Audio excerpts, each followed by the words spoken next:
This weekend, we drove back up to Busch Gardens Williamsburg to experience their Mardi Gras 2022 event. The crowds were very light. We'll talk about why in a bit. Here's a scavenger hunt they have for kids to complete by searching throughout the park for Mardi Gras masks that fit the description on the sheet. Also in this video, as we walk through the park, we'll show you the shows, the food, and the rides that are available at this event. One of the first things we came to was the Emporium, one of the larger souvenir shops at the park, and they had some, but not a lot, of Mardi Gras 2022 merchandise.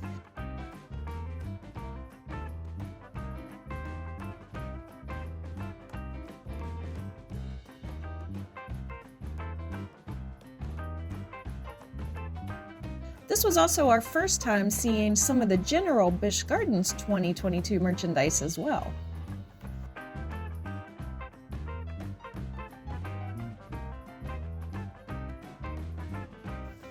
Everywhere you looked, the park was decorated in Mardi Gras colors of purple, green, and gold. And in the very first land we came to at the entrance, which is jolly old England, we encountered the Globe Theatre, which housed the brand new Mardi Gras show Carnival Imagineek. This reminded us in some ways of Cirque du Soleil, which we've enjoyed a number of their shows over the years.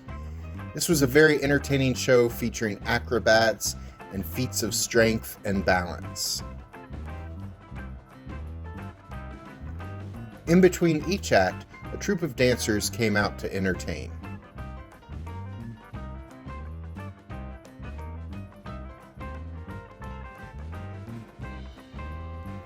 For an extra $5, you can purchase reserved seating to be guaranteed up-close seating for this show. But again, for reasons we'll discuss in a bit, that was totally unnecessary the weekend we attended.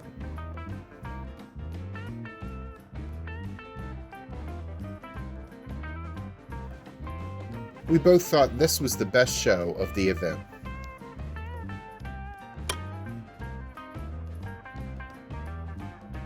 Sesame Street's Forest of Fun was open, so we stopped by for a few minutes to check out a stage show they were doing. Their playground was open and had kids crawling and climbing all over the place. Oscar's Whirly Worms, a ride I once made Jack ride with me, was also open. Yeah, but the headline here is that Alice rode her first drop ride ever. She has never done Tower of Terror at Disney World, even though she loves the TV show it's based on, Twilight Zone.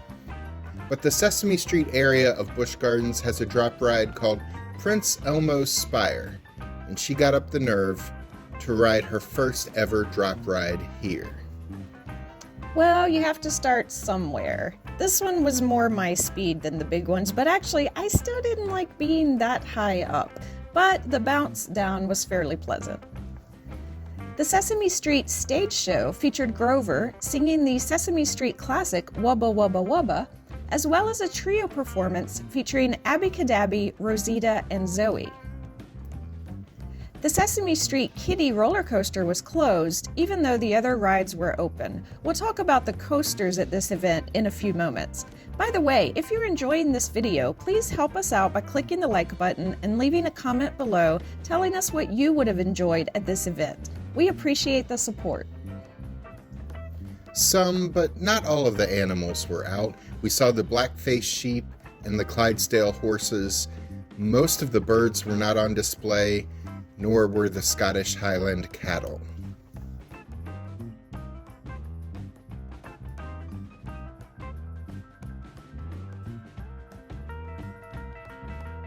The next land we entered was Ireland, which was decorated nicely in Mardi Gras colors and giant beads.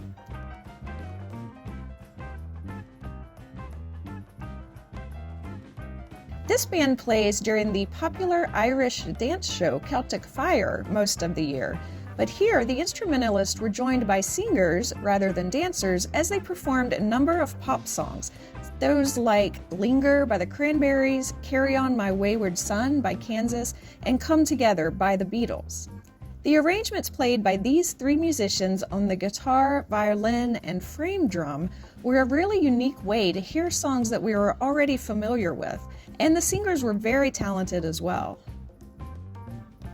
While we were eating at an outdoor table in Ireland, we had our first encounter with Busch Gardens team members giving us beads. We would run into them a couple more times, and we actually ended the day with a good pile of beads. Last year, this event was so crowded that we never got beads at all, even though we did see them handing out beads to other guests. So that is definitely a benefit to going on days when the crowds are low.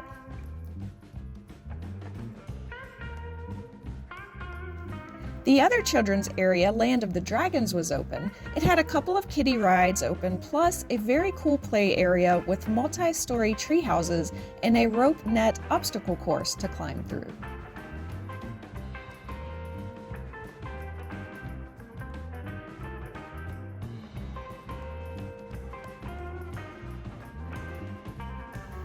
There are more shows to talk about in a moment, but let's go ahead and talk about the rides. In addition to the two children's areas, there were several other rides popular with young ones, including the carousel, bumper cars, and a number of kiddie-sized flat rides.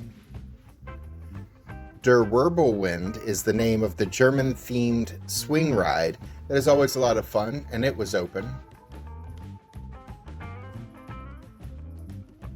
Mock Tower, the park's real drop ride, was also open.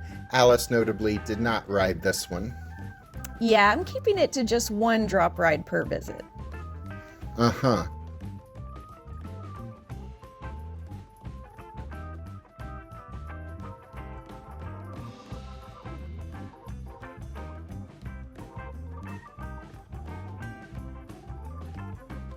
Turkish Delight, aka the Teacups, were also open. The Battering Ram, a favorite non-thrill ride of mine, which is a swinging pendulum boat, was open. The website says La Catapult, also known as the Scrambler, was open, but we walked past it and it didn't appear to be running at the time. However, it could just be that there was no one over there to ride it. Have we mentioned the crowds were low? Well, here's why. It was 36 degrees Fahrenheit the day we went. If you live in warmer climates, you may not be aware that theme parks in colder parts of the country are usually closed during the winter. When we were growing up, Busch Gardens Williamsburg was only open from Memorial Day to Labor Day. They then started hosting Howl-O-Scream for Halloween and stayed open a bit longer. And when that was successful, they started hosting Christmas Town in November and December. But even then, they were always closed from early January into at least mid-spring. Since COVID resulted in them being closed for the entire summer season of 2020, they've been trying to have special event weekends even in the winter. Some would argue that when the temperature is in the 30s, it isn't all that pleasant to be whipped around at high speeds in the cold, windy air. Mercifully, if the temperature goes below 42 degrees Fahrenheit, as it was when we visited, they cannot run the roller coasters. So the 2 adult and 1 kiddie coaster that were advertised to be open for this event were all closed. Upon entering, you were given notice that the temperature may affect running some rides, and if that happened during your visit, you could see the Welcome Center for assistance. This warning didn't say exactly what they'll do for you at the Welcome Center, but we know last year they gave you a return ticket to come back another day if the rides couldn't be run due to cold weather on the day you attended. In fact, on 2 recent days, the park didn't open at all as scheduled due to winter weather. We still had a good time, but there were not many other people willing to brave the cold for a day in the park. We will wrap up with a discussion of whether we thought it was worth attending the event in spite of the cold.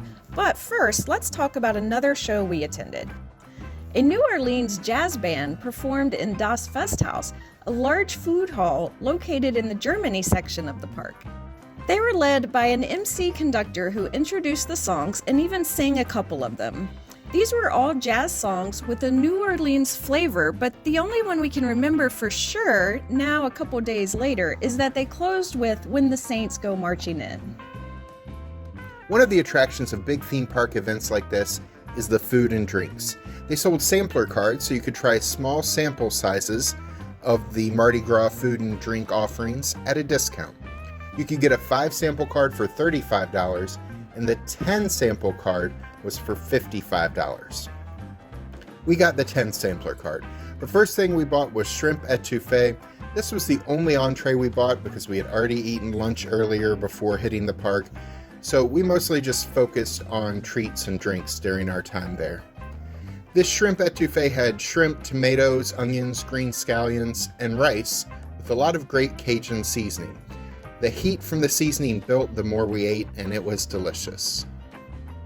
To go with that, we bought a grasshopper, a sweet, minty after-dinner drink that was named for its green color, which comes from one of the ingredients, creme de menthe, which is mixed with creme de cacao and light cream. If you like mint, you'll probably love this drink. As we go through this list, 2 reminders: these are all sample sizes. The drinks are about 7 ounces, and the food samples were small. And Alice and I were splitting everything over the more than 5 hours we were at this event. Next, we tried another New Orleans classic, the Hurricane, a sweet rum-based drink that featured passion fruit juice, orange juice, and some lemon juice, and it was delicious as well. It wouldn't be a Mardi Gras event without beignets. I'm not as much of a fan of these as Jack, but these were above average, probably because they were drizzled in caramel sauce, which is one of my favorite dessert flavors.